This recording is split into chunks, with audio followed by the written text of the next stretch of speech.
Hey guys, this is Danny. And this is Danny Fuentes. And this is Dear Husband, Dear Wife. Yes, it is a podcast that is about an imperfect couple keeping it 100% real.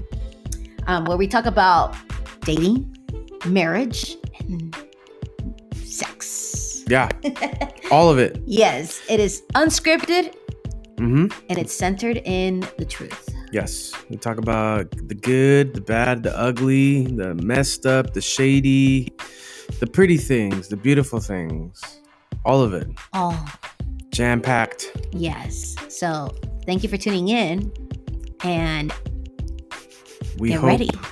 Yeah. We hope what? I don't know. We just hope. We just hope. We just hope that you will enjoy the episode that you're about to hear. Yeah. All right, y'all. Enjoy.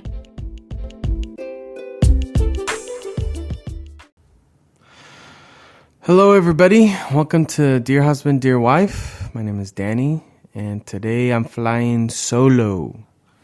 Jenny is a little bit under the weather, so I figured I'd tackle an episode by myself. I'm a big boy now, so I get to do this by myself today. Tonight's going to be pretty simple. Not too crazy, not too intense. Wanted to just talk about a couple things that I wish I would have known when I was much younger.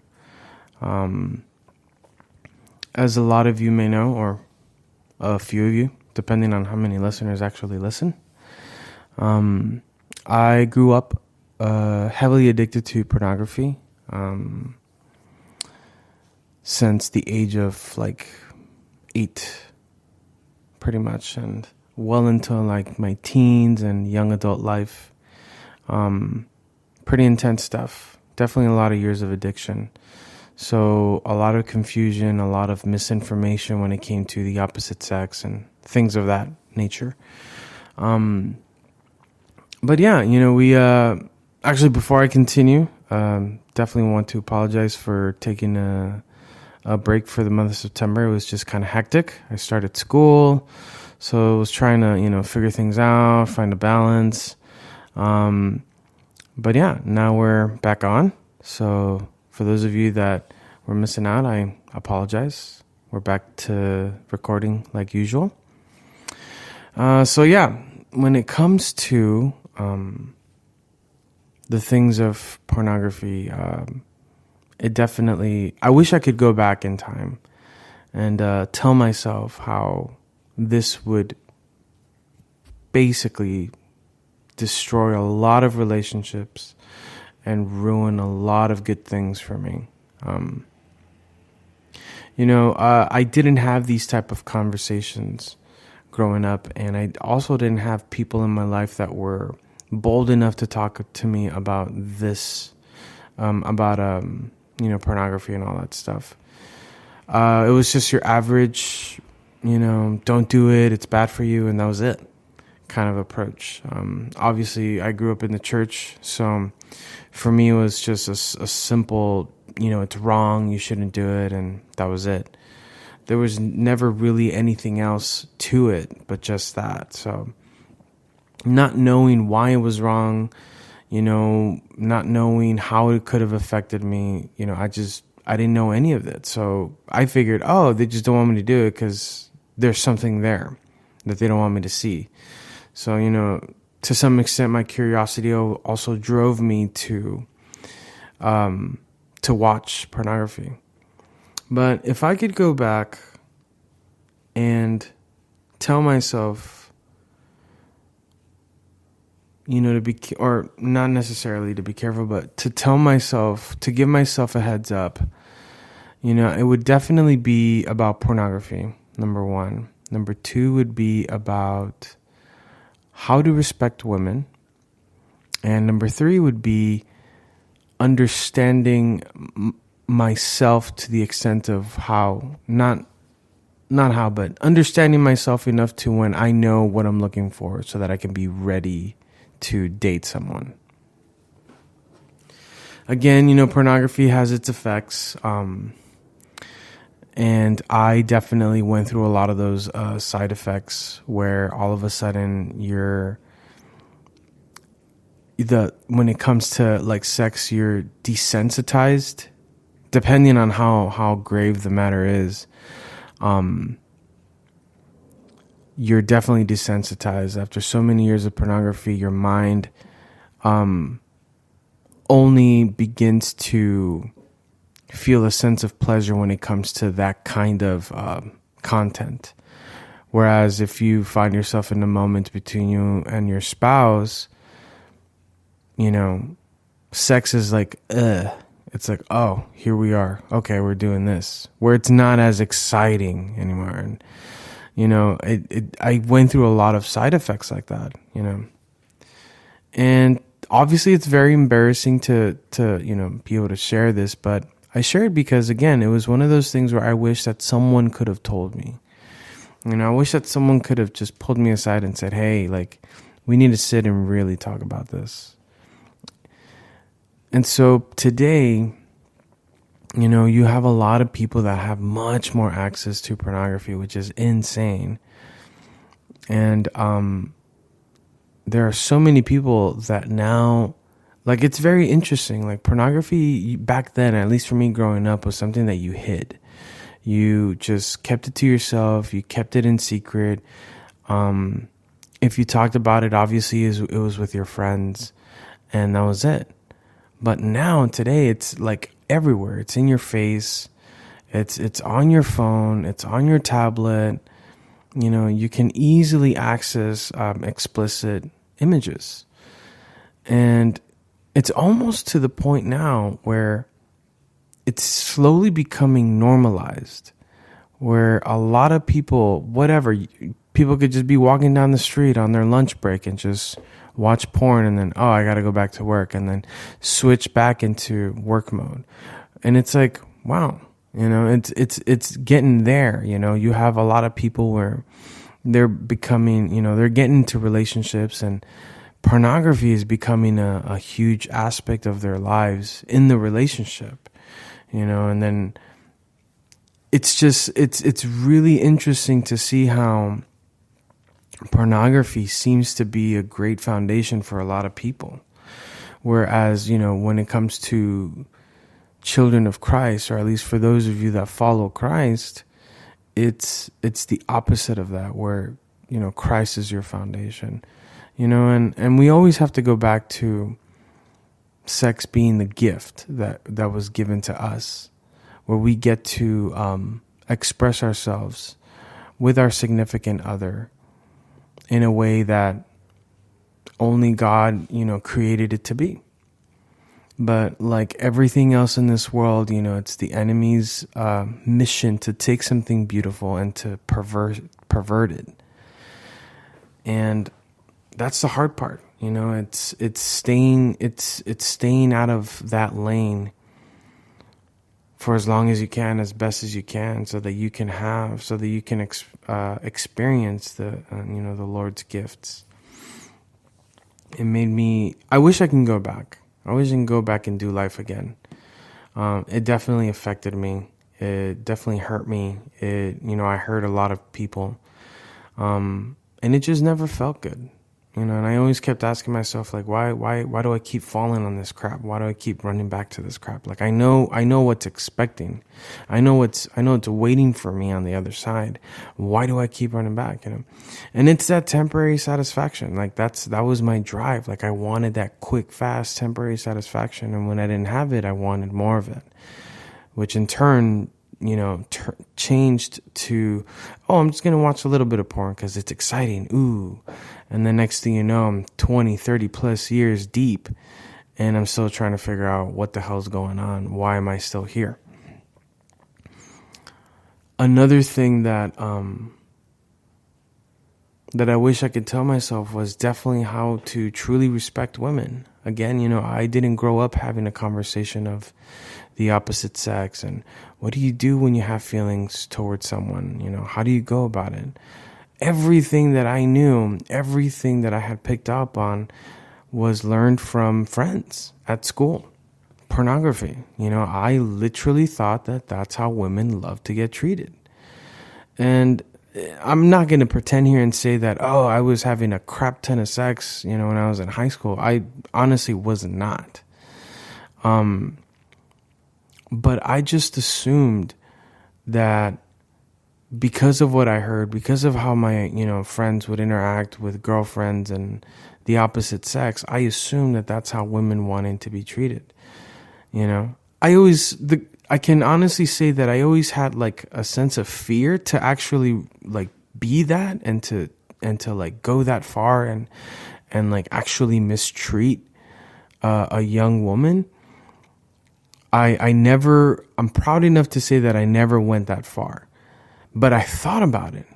It made me think, because I figured, well, everyone's doing it, so if everyone's doing it and in my mind, no one's, fighting back about that, then I take it that it's happening. And so I wish I had someone that could guide me, because it would have spared me from hurting a lot of people too. I got into relationships that I never should have been in. I ended up hurting a lot of young girls that could have been spared. Again, it was the false sense of knowledge that came from people that had no idea what they were talking about. It's basically the blind leading the blind. I was following a lot of blind people, and who knows? I'm pretty sure they were also following a lot of blind people. So when you have the group that's just following other blind people, everyone's gonna fall at some point. And I was in that category. And so it just made me think a lot, because, time passes by, you grow older, and, your state of mind changes. The way you think changes. You change as time passes by. You have experiences that help, and you have other experiences that hurt that you get to learn from. And so being that Jenny and I live here in San Francisco, and this is a very, very difficult city where people have such a great sense of freedom to do things that they want, to the point where it's just in your face, and a lot of it is definitely against what the Lord desires. But it's still like we're in a place where we get to show other people that kind of love. It's not for us to say like, oh, this is how it's supposed to be. No, we're just mimicking what the Lord wants us to do. Like, it's not me. I didn't write the Bible. I didn't, carve commandments into 2 tablets of stones and said, this is what this world is going to abide by.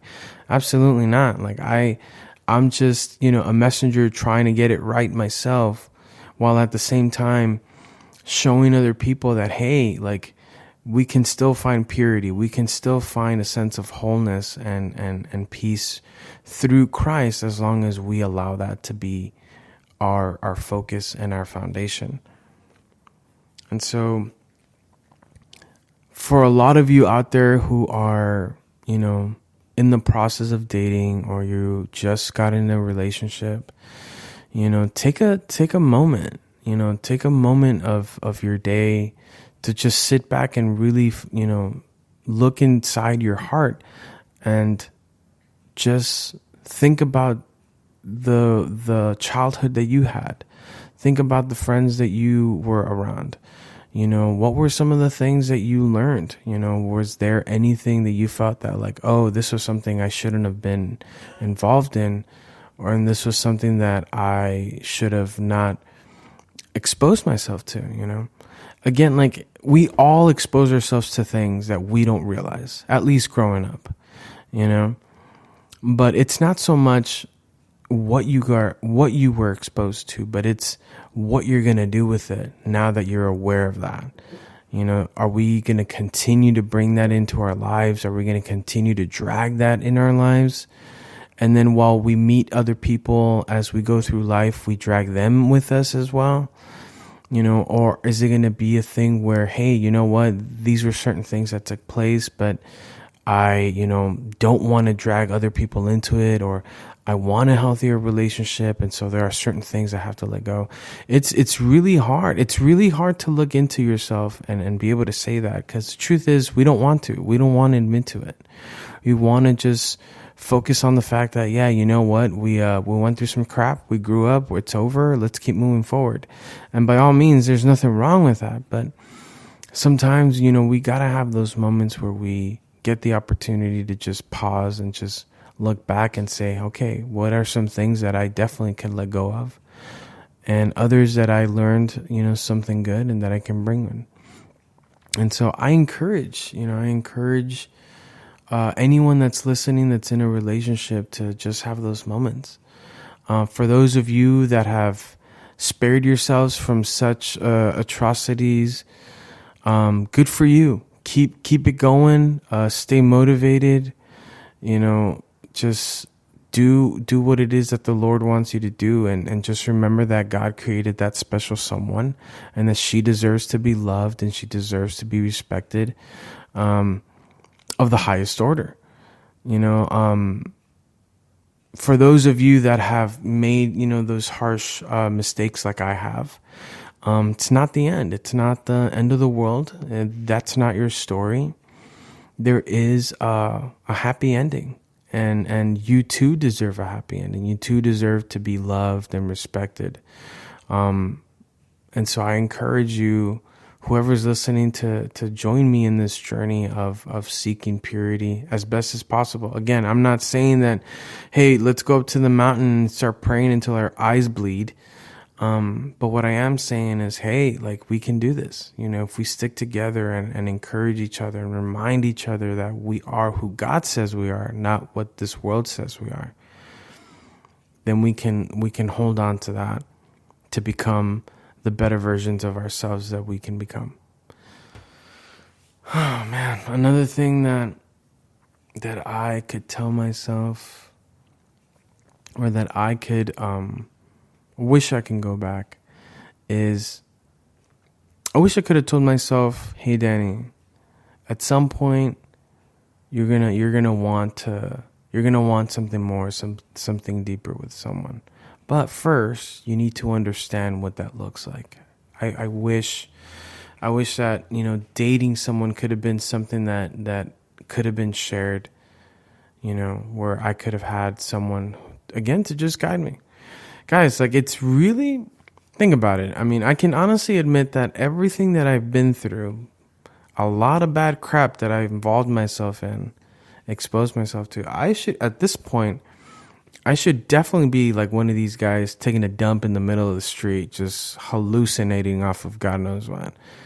But I'm not. And that's honestly because God has really, really, really looked out for me. But that's where I should be. With everything that I've been through and the things that I've done and the things that I've regretted, that's where I should be. But it's life-changing when you have someone in your life to really guide you. I mean, completely guide you. Not necessarily walk the path for you, but guide you as you walk in that journey. For those of you that have a little brother or a little sister, or any sibling, or just anyone that you're mentoring, any way, shape, or form, be that guidance. Give them the tools for what they need when it comes to their time to make decisions like this, where they will have everything that they need and be able to make that decision. For those of us that weren't as lucky, that didn't have the right people, didn't have that guidance, it's okay. We're here now. So let's do it for those that are coming up. I would be a different person today if I would have had the right people. If I would have chosen to purposely surround myself with good influences, positive influences. I would have made better decisions. I would have spared a lot of people, the heartache and the things and the damage that I caused. And who knows? Maybe I'd be here today. Maybe I wouldn't. I don't know. But all I can say is that I wish it could have gone different for me.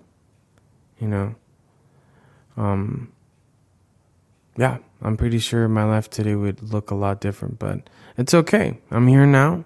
I have this information, I have the experiences, and so I feel like it's my job to just let the rest of the world know that there is another way. That's what we think life is with our significant other or our spouse or that special someone doesn't have to hurt. That's not how God intended it either. God allowed us the gift of love, to be able to love one another, to love each other, to support each other. He protects us, he cares for us, he provides for us, and his entire purpose is to give us the best of the best. And so, let's go with that. Let's run with that. Let's have that be our drive, to be healthier physically, mentally, spiritually, emotionally, to be able to love people. And if for those of you that are, all about like, I want to get married, awesome. Let that be something that you get to share. And again, I understand that not everyone is going to have the desire to want to share life with someone else. That's okay. There's nothing wrong with that. But, for anyone that has been through a difficult life, has made regretful decisions, we have that voice to be able to share to the younger generation today, and even to this world that we know today as well.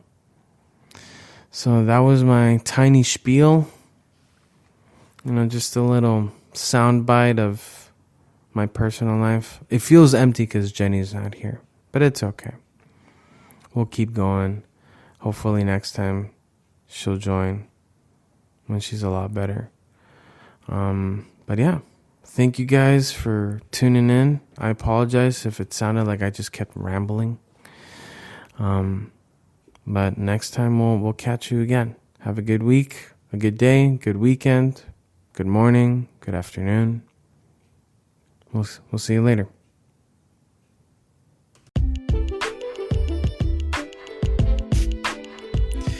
Hey guys, thank you so much again for listening to the episode and for tuning in to the podcast. Again, I hope that the episodes and the podcast are encouraging. I hope that it brings you guys new light, new perspective, a new approach to marriages, to relationships. We hope that it gives you guys the right tools to be able to move forward and how it fits best for you. Yeah, and if you have any questions or you want more details, just go ahead and follow us on Instagram at our Instagram handle, which is Danny and Jenny, or email us at contact@dannyandjenny.com. We look forward to hearing from you. Yeah, and to the next episode. Awesome. All right. Take care. Adios.